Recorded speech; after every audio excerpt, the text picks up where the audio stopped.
आजादी का महापर्व स्वतंत्रता दिवस की 75वीं वर्षगांठ का जश्न शहर के प्रतिष्ठित होटल अमित पार्क में हर्षोल्लास के साथ मनाया गया।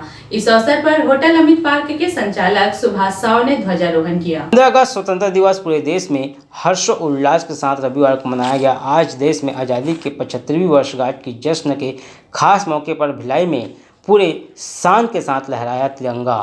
शासकीय दफ्तरों के साथ प्राइवेट संस्थानों में भी फहराया गया राष्ट्रीय ध्वज, जिसमें प्रमुख रूप से भिलाई के प्रतिष्ठित होटल अमित पार्क में आज़ादी की 75वीं वर्षगांठ को धूमधाम से मनाया गया।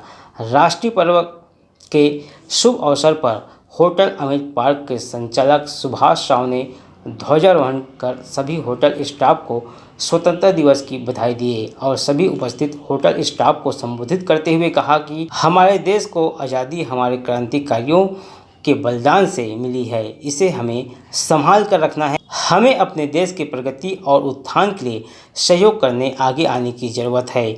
वहीं उन्होंने अपने होटल स्टाफ से कहा कि होटल व्यवसाय एक सेवा का व्यवसाय है। इस व्यवसाय में हमें सेवाभावी की भूमिका का निर्वहन हमें हमेशा करनी चाहिए। देश की तरह जहां आपकी हम सबकी रोजी रोटी और परिवार का जीवन यापन का सहारा है, उसे आगे बढ़ाने में हमेशा अपनी सर्वश्रेष्ठ योगदान दे। इस अवसर पर सुभाष साव ने प्रभात टीवी को इस प्रकार से जानकारी दी। स्वतंत्रता दिवस के इस शुभ अवसर पे पूरे भारतवर्ष और छत्तीसगढ़ के नागरिकों को बहुत बहुत बधाई देना चाहता हूं मैं अपनी तरफ से। जैसा कि हम सब जानते हैं कि आज के दिन ही हमारा देश 1947 को आज़ाद हुआ। आज़ाद भारत में हम लोग आज़ादी के रूप में आज 75वीं वर्षगांठ मना रहे हैं।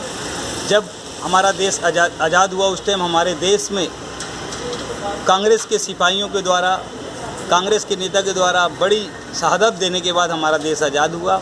आज़ादी के बाद हमारे देश में एक सुई तक नहीं बनती थी। हमारे नेता पंडित जवाहरलाल नेहरू जी, इंदिरा गांधी जी के अथक प्रयासों से आज देश इतना आगे बढ़ा है और हमारे देश में उद्योग के लिए, व्यापार के लिए, रोजी रोजगार के लिए हमारे कांग्रेस के नेतागण सोचे हैं और हम सब आज भी व्यवसाय के रूप में और उद्योग के रूप में हम लोग कहीं ना कहीं देश को आगे बढ़ाने में हमारे होटल अमित पार्क के कर्मचारी हम सब मिलके देश को आगे बढ़ाने के लिए हम लोग सोचते हैं। और सबसे खुशी की बात यह है, यह पर्व पूरे हिंदुस्तान के या दुनिया के हर कोनों में हर धर्म और जाति के लोग एक साथ मिलके मनाते हैं, चाहे हिंदू हो, चाहे मुस्लिम हो, चाहे क्रिश्चियन हो, चाहे कोई भी धर्म का हो। एक राष्ट्रीयता के रूप में, एकता के रूप में हम सब सोचते हैं और यही सोच को लेके हमको आगे बढ़ना है। भारत